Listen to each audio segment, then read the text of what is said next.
Il y a quelques temps sur une vidéo de Viola, on avait un peu discuté et Viola avait exprimé qu'elle avait des galères au niveau des genoux qui partaient en hyperextension. Et du coup, moi je lui avais répondu dans ses commentaires que j'ai peut-être un truc pour t'aider.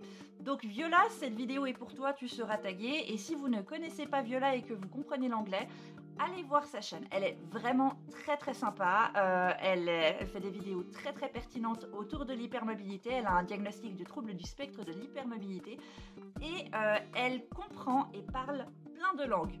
Donc du coup, si vous comprenez l'anglais, mais que des fois parler anglais c'est un peu compliqué, vous savez pas trop comment poser les commentaires, allez regarder, il y a probablement une langue que vous parlez en commun où vous serez peut-être plus confortable et Viola a vraiment un gros intérêt pour les langues et je suis sûre qu'elle sera très contente de discuter dans plein de langues différentes et c'est pour ça que je fais cette vidéo en français.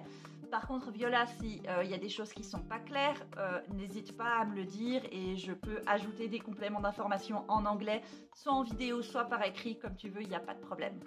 Du coup, pour l'hyperextension des genoux, je souffre plus trop de ce problème-là maintenant, mais il y a 2 ans, c'était galère.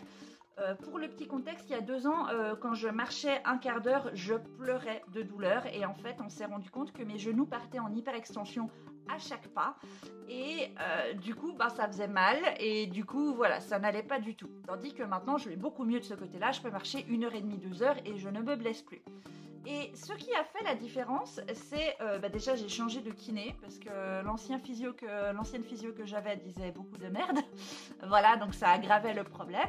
Mais ce nouveau physio qui de base ne connaissait rien au CED s'est renseigné et s'est rendu compte que du coup dans le CED on avait des problèmes de proprioception, des problèmes de notre corps dans l'espace. Et du coup, il a capté qu'en fait, moi, si je ne me concentre pas, si je ne regarde pas mes genoux, je ne sais pas où ils sont. Du coup, il s'est dit, mais si les vêtements compressifs, ça aide par rapport à la proprioception, est-ce que tu penses que mettre une bande qui serre au-dessus de tes genoux, ça pourra t'aider? Et c'est ce qu'on a fait. Et du coup, voilà. C'est ce genre de bande que j'ai. Alors, c'est pas quelque chose qu'on m'a prescrit, c'est quelque chose que j'avais déjà à la maison. Parce que j'avais commandé un TENS, c'est une machine avec des électrodes que j'utilise pour me distraire de la douleur. Et ça, normalement, c'est fait pour faire en sorte que les électrodes tiennent bien. L'avantage, c'est que c'est un velcro, donc ça s'attache facilement. Et comme vous pouvez le voir, c'est assez élastique. Donc ce que je fais quand je vais marcher ou quand je vais faire certains exercices ou quand je suis un peu fatiguée, et du coup je les mets. Et comme ça, mon cerveau se rappelle où sont mes genoux. Maintenant, mon cerveau s'en rappelle tellement bien et j'ai tellement travaillé pour muscler mes jambes que j'ai presque même maintenant le problème inverse.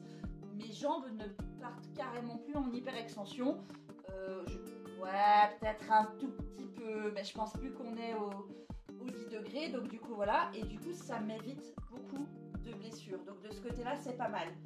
Après, même si ce conseil a l'air vraiment bien, il est possible que si vos genoux sont beaucoup trop hypermobiles, si le problème ne vient pas forcément d'un problème de proprioception, mais beaucoup plus de l'hypermobilité en général, qu'il vous faille des orthèses rigides. Dans ces cas-là, vraiment discutez-en avec médecins, physio, ergothérapeutes. Les ergothérapeutes peut-être vous permettront de tester des choses, des ergothérapeutes orthésistes, pour voir ce qui est le plus approprié pour vous, parce que évidemment ce qui marche pour moi ça marche pas pour tout le monde et voilà, avec toutes nos spécificités, les problèmes de peau, les troubles sensoriels, je sais que des fois ça peut être assez compliqué.